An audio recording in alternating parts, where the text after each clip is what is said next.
The day my 8-year-old stepson destroyed my mother-in-law's life with a single question. I was standing in her perfect living room, holding a baby that wasn't mine. I just didn't know it yet.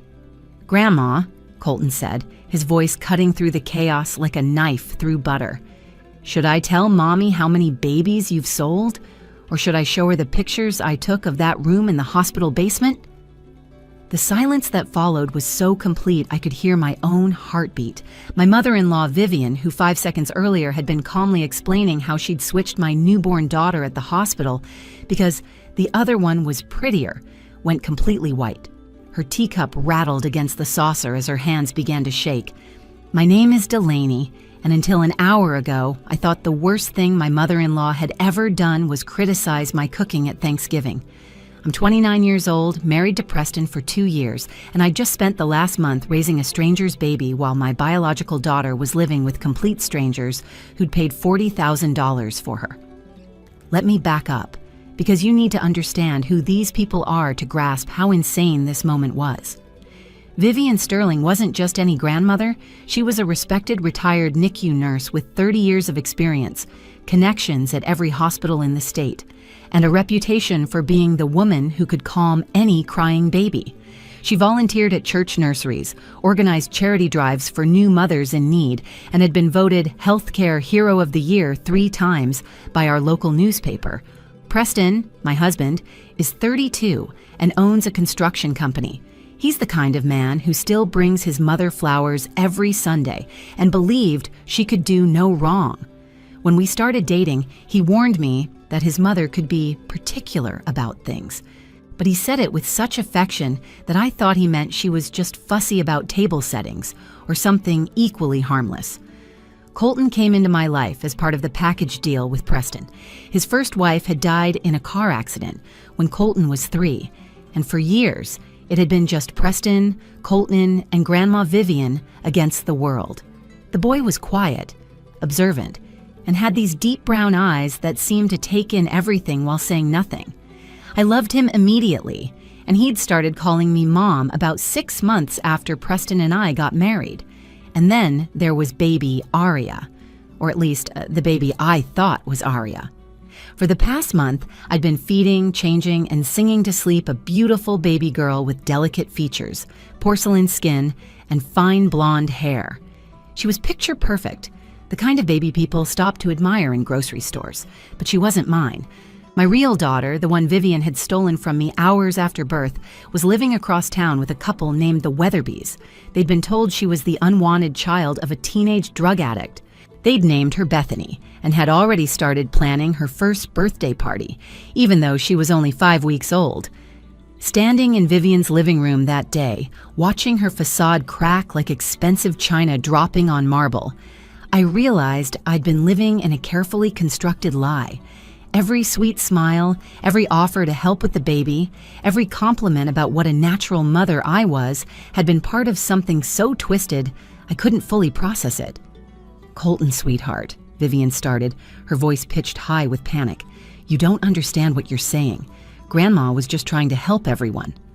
"No," Colton said firmly, and I'd never been prouder of him. "You made me keep secrets. You said if I told Dad about the hospital room, something bad would happen to him. But I know you were lying now. You're the bad thing." Preston hadn't said a word since Colton started talking. He stood frozen by the window, his face cycling through emotions I'd never seen before. Betrayal, rage, disgust, and a grief so deep it made my chest ache just watching him. This was his mother, the woman who'd raised him, who'd helped him through his first wife's death, who'd been there for every milestone of Colton's life. "How many?" I heard myself ask, my voice surprisingly steady. "How many babies have you stolen?" Vivian lifted her chin, and for a moment I saw the woman she really was. Not the doting grandmother or the respected nurse, but someone who believed she had the right to play God with other people's lives. "I didn't steal anyone," she said coldly. "I improved their situations. I gave better babies to better families. It's simple economics, really. Supply and demand." That's when I knew we weren't dealing with a momentary lapse in judgment or a single terrible decision. We were standing in the living room of a monster who'd been wearing a grandmother mask for so long that everyone, including her own son, had forgotten there was something else underneath. 3 months before my world exploded, I thought I had won the mother-in-law lottery. Vivian Sterling didn't just accept me into the family, she welcomed me with the kind of enthusiasm usually reserved for long-lost relatives returning from war. When Preston proposed, she was the first person he called, and I could hear her screaming with joy through the phone from across the restaurant. "Finally," she'd said at our engagement dinner, raising her glass of wine, "someone who can keep my son in line and give me beautiful grandbabies." Everyone laughed. I blushed. Preston squeezed my hand under the table, and I remember thinking how lucky I was to marry into such a warm family. The pregnancy announcement came 6 months after our wedding. We told Vivian first, even before my own parents who lived across the country. She immediately took charge, creating spreadsheets of baby names, booking appointments with the best obstetricians, and transforming Preston's old bedroom into a nursery that looked like it belonged in a magazine. She painted the walls a soft lavender, hung crystal butterflies from the ceiling, and bought a rocking chair that cost more than our monthly mortgage payment. "Nothing but the best for my granddaughter," she'd say, somehow certain it would be a girl before any ultrasound confirmed it. She was right, of course. Vivian was always right about babies. It was her gift, she said, from decades of working in the NICU. During my pregnancy, Vivian became my constant companion. She drove me to appointments when Preston was working, cooked elaborate meals full of prenatal vitamins and organic vegetables, and regaled me with stories from her nursing days. She knew every doctor, every nurse, every technician at St. Mary's Hospital. Walking through those halls with her was like being escorted by royalty. "I delivered my first baby when I was 22, she told me one afternoon, folding tiny onesies with military precision. The mother was a young thing, scared out of her mind. The baby came out blue, not breathing. Everyone else panicked, but I knew exactly what to do. Saved that baby's life. The mother named her after me. Vivian Rose Thompson, probably married with kids of her own by now. She had hundreds of these stories. Babies saved, mothers comforted, families reunited. She painted herself as a guardian angel in scrubs, and I believed every word. Why wouldn't I? The hospital walls were covered with photos of Vivian holding newborns, thank you cards from grateful parents, and commendations from hospital administrators. The labor started at 2 a.m. on a Tuesday. Preston called his mother before we even left for the hospital. She met us there, already in scrubs she kept for special occasions, chatting with the night staff like she'd never left. Dr. Hendricks, my obstetrician, seemed relieved to see her. "Vivian's assisted with more deliveries than most doctors," he told me between contractions. "You're in excellent hands." She held my hand through transition, coached me through pushing, and was the first person besides the medical staff to hold Aria when she entered the world at 6:47 p.m. I remember the exact time because Vivian announced it like a town crier, tears streaming down her face. "She's perfect," she whispered, cradling my daughter with practiced ease. "Absolutely perfect." Aria was beautiful in that raw, newborn way. She had a full head of dark hair plastered to her scalp, Preston's distinctive chin dimple, and when she finally opened her eyes, they were the same hazel as my father's. But what I remembered most was the birthmark on her left cheek, a reddish-purple crescent moon that the nurse assured me would fade with time. "Character marks," Vivian called them, though I noticed her frowning at it when she thought I wasn't looking. "Some babies are just marked for greatness." The exhaustion hit me like a freight train after delivery.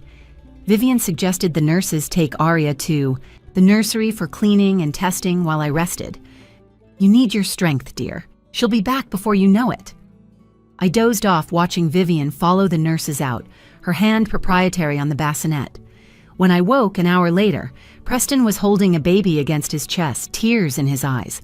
"She's incredible," he whispered. "Look how peaceful she is." Something felt different, but I couldn't place it through the fog of exhaustion and pain medication. This baby seemed smaller, quieter. Her hair looked lighter, though the nurse said that was normal after washing. The birthmark seemed fainter, but Vivian assured me it was just the better lighting in the recovery room.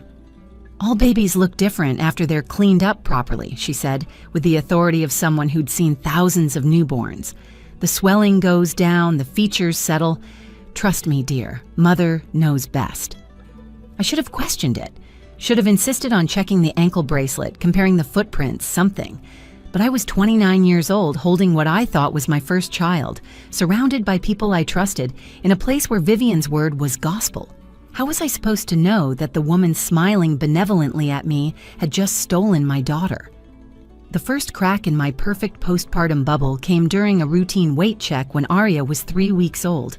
The pediatric nurse frowned at her chart, checked it again, then called Dr. Hendricks over. They whispered in the corner while I sat there, holding this beautiful baby who suddenly felt like a stranger in my arms. Just a discrepancy in the blood type records, Dr. Hendricks said finally, his smile not quite reaching his eyes. The hospital must have mixed up the initial typing. We'll run it again at the 1-month appointment. Vivian was with me that day, as she always was. She laughed it off immediately. Hospitals make these clerical errors all the time. When Preston was born, they had him listed as a girl for 3 days. Bureaucratic nonsense. But that night, I couldn't stop staring at the baby sleeping in her bassinet. Her features were delicate, refined, nothing like the strong nose I'd seen in the delivery room or Preston's distinctive jawline. When I mentioned it to Preston, he rubbed my back and suggested I talk to someone about postpartum anxiety. Mom says it's completely normal, he assured me. She's seen hundreds of new mothers go through this. You're bonding perfectly with Aria. Don't let your mind play tricks on you. The tricks, though, kept piling up. Vivian had donated all the newborn clothes we'd bought before the birth, claiming they were too small already. She deleted the delivery room photos from my phone during what she called an accidental factory reset while helping me set up a baby monitoring app. When my sister visited and commented that Aria looked nothing like either of us, Vivian quickly explained that babies often resemble distant relatives before settling into their parents' features. My cousin's baby looked Korean for 6 months, she said, laughing. We're Irish and German. Genetics are funny that way. The 1-month appointment arrived like a court date I'd been dreading. Dr. Hendricks ran the blood test himself this time. When he called us back into his office instead of the regular exam room, my stomach dropped. Preston was at work, but Vivian had insisted on coming for moral support. The blood type doesn't match either parent, Dr. Hendricks said carefully. This is highly unusual. I recommend we run a DNA test to rule out any laboratory errors. Vivian's reaction was immediate and forceful. That's absolutely ridiculous. DNA tests are expensive and unnecessary. Blood typing errors happen constantly. Are you really going to put new parents through this stress over a lab mistake? But her protests only made me more certain. We're doing the test, I said, my voice stronger than I felt. The next 5 days waiting for results were torture. Vivian visited daily, each time with a new explanation. Maybe Preston wasn't the biological father. Maybe I'd had a rare genetic mutation. Maybe the baby had chimera syndrome. She threw out medical terms like confetti, trying to bury my suspicions under an avalanche of possibilities. Meanwhile, I started investigating on my own. I called the hospital for copies of the birth records. They were mysteriously incomplete. The nursery log for that night showed a gap during the exact time Aria would have been cleaned and tested. The nurse who'd helped with delivery had quit suddenly the week after Aria was born, leaving no forwarding information.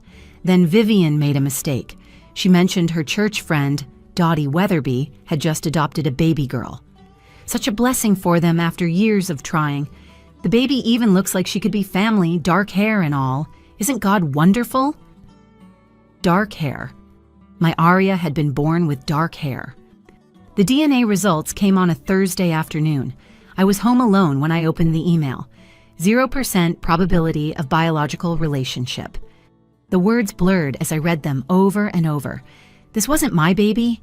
The child I'd been nursing, singing to, loving for 5 weeks, wasn't mine. Preston came home to find me sitting on the kitchen floor, holding the printed results. He read them 3 times before speaking. There has to be a mistake. The lab made an error. We'll test again. Your mother was there, I said quietly. She followed the baby to the nursery. She had access. She knows everyone at that hospital. You're accusing my mother of what exactly? Stealing our baby? That's insane, Delaney. But even as he defended her, I saw the doubt creeping into his eyes. He'd noticed things too, the way Vivian constantly praised this baby's features while making subtle digs about unfortunate genetics in other families, how she'd mentioned that some babies were better suited for certain families, the way she'd insisted on being present for every milestone, as if checking that her handiwork remained undetected. "We need to talk to her," I said. "Tonight?" Preston nodded slowly, his face aging 10 years in that moment. "God help us, Delaney. What if you're right?" We drove to Vivian's house in silence, both of us preparing for a conversation that would either destroy my marriage or destroy Preston's relationship with his mother.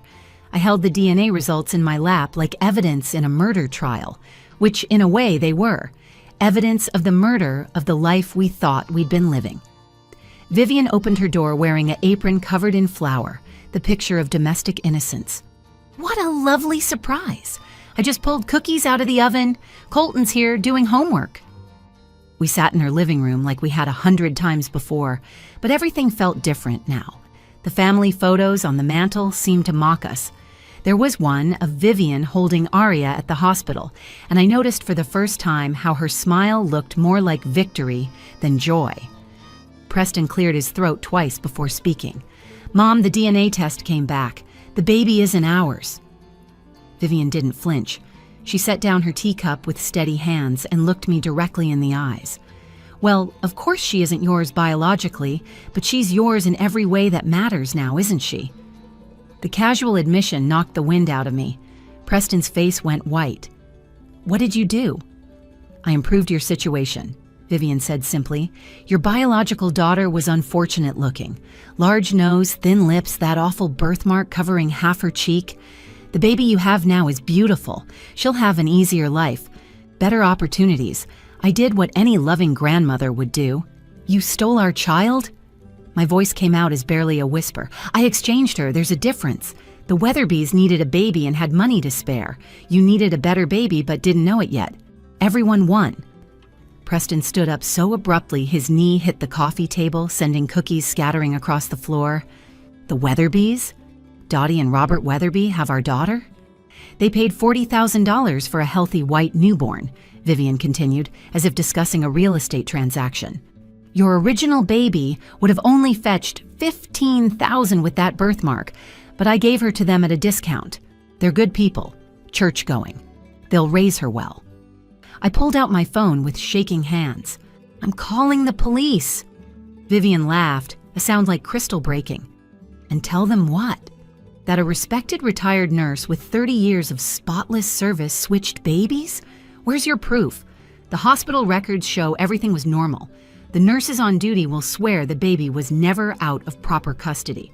It's your word against an entire system that trusts me." That's when Colton appeared in the doorway, Preston's old iPhone in his hands. "I have proof, Dad." We all turned to stare at the 8-year-old boy who looked far too serious for his age. He walked over to Preston and handed him the phone. "I've been recording Grandma for 2 months, ever since I heard her on the phone talking about inventory that didn't make sense." Vivian's composure finally cracked. "Colton, sweetheart, you don't understand what you heard." "I understood enough," Colton said firmly. "You told someone that the latest batch was ready and that the blonde one would bring top dollar. You weren't talking about cookies." Preston scrolled through the phone, his face growing darker with each video. "There are dozens of recordings here. Phone calls, conversations, even videos of you at the hospital in areas you shouldn't have access to anymore." "You had him spy on me?" Vivian's voice rose to a shriek. "My own grandson?" "I did it myself," Colton said, stepping closer to me as if seeking protection. "You scared me, Grandma. You said if I told anyone about the special room at the hospital, something bad would happen to Dad. But Ms. Rodriguez at school taught us that when adults make kids keep scary secrets, we should tell someone safe." I dialed 911 while Vivian ranted about ungrateful families and how she'd only tried to help. The operator heard enough of her shouting in the background to send units immediately. While we waited, I demanded more information. "How many babies have you done this to?" Vivian seemed to realize she was already caught. The mask fell away completely, revealing something cold and calculating underneath.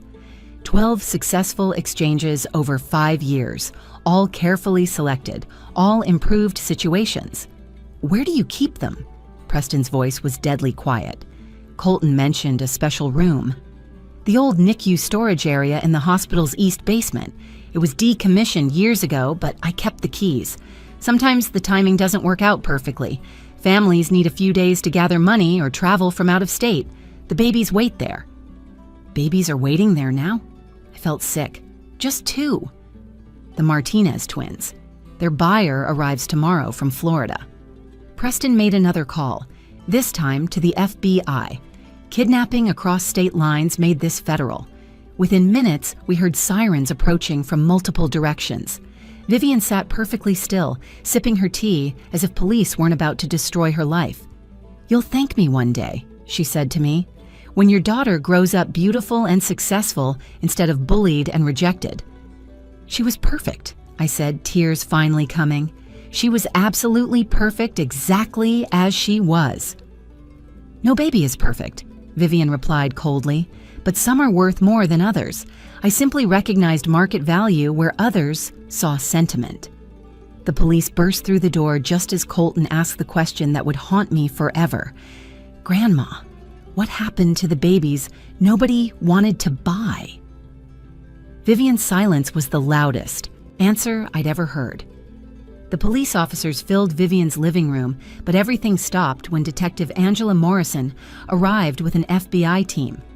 She took one look at the scene, an 8-year-old boy holding evidence, a grandmother still sipping tea like nothing was wrong, and immediately took control. "Mrs. Sterling, I need you to put down the teacup and stand up slowly," Detective Morrison said. Vivian complied with an exaggerated sigh. "This is all a terrible misunderstanding. I helped facilitate private adoptions.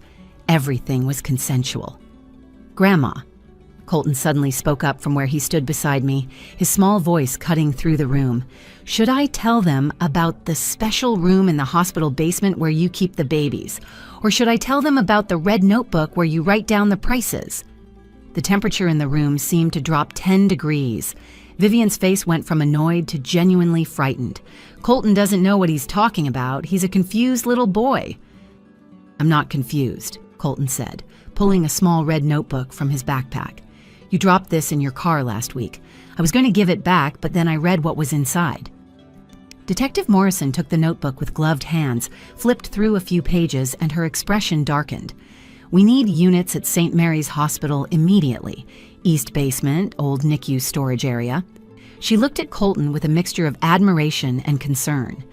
"You're a very brave young man. Can you tell me exactly what you saw in that room?" "Empty cribs," Colton said quietly. "Lots of them, but 2 had babies in them last Tuesday when Grandma took me there. She said she was getting something from storage, but she was checking on the babies. She had formula and diapers hidden behind old equipment." Within 20 minutes, the call came through Detective Morrison's radio. They'd found the room exactly where Colton described. 2 infant twins, approximately 3 weeks old, were discovered in makeshift cribs. They were healthy, but showed signs of minimal care. Hospital records showed both babies had supposedly been stillborn. Their teenage mother was currently in psychiatric care, believing she'd lost both children. The investigation exploded from there. Vivian's notebook contained detailed records of every transaction, names, dates, prices, and most horrifyingly, ratings for each baby's market value based on appearance, race, and health. She'd noted which doctors were on duty, which nurses could be avoided, and how long each baby could be kept before questions arose. 12 babies, Detective Morrison read from the notebook, but there are 15 entries here. That's when Vivian finally broke. 3 didn't survive the waiting period. Sometimes the families took too long to arrive, or the babies were too fragile. It wasn't my fault. I'm not equipped for long-term care in that basement. The room erupted. Preston lunged for his mother before 2 officers restrained him. I collapsed into a chair, the weight of what she'd just admitted crushing me.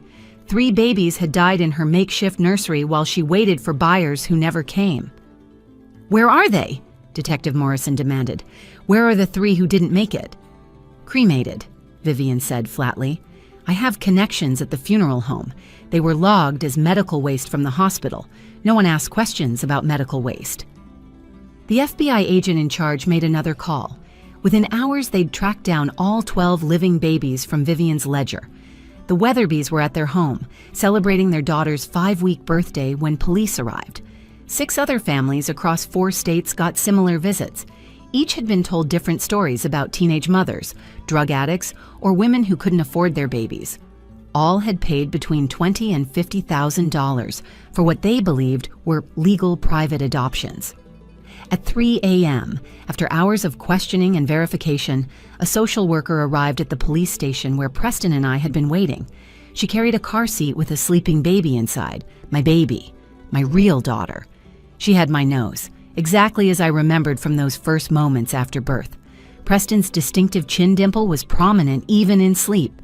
And there on her left cheek was the birthmark, the crescent moon that Vivian had called unfortunate. It was beautiful. She was beautiful. Her name is Aria, I told the social worker who'd been calling her Bethany. Her real name is Aria. The Weatherbys had agreed to the immediate transfer after learning the truth.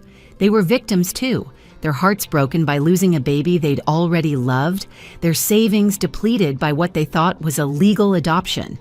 But they did the right thing without hesitation. The other baby, the one I'd been raising for 5 weeks, belonged to a 19-year-old named Theodora. She'd been told her baby had died during an emergency C-section. When she arrived at the station and saw her daughter for the first time, she fell to her knees sobbing. They told me she was gone. They told me I'd imagined hearing her cry. We sat together in that police station, 2 mothers holding our biological children while grieving the babies we'd lost to each other. The twisted symphony Vivian had orchestrated had changed all our lives forever, but at least we'd found our way back to the truth.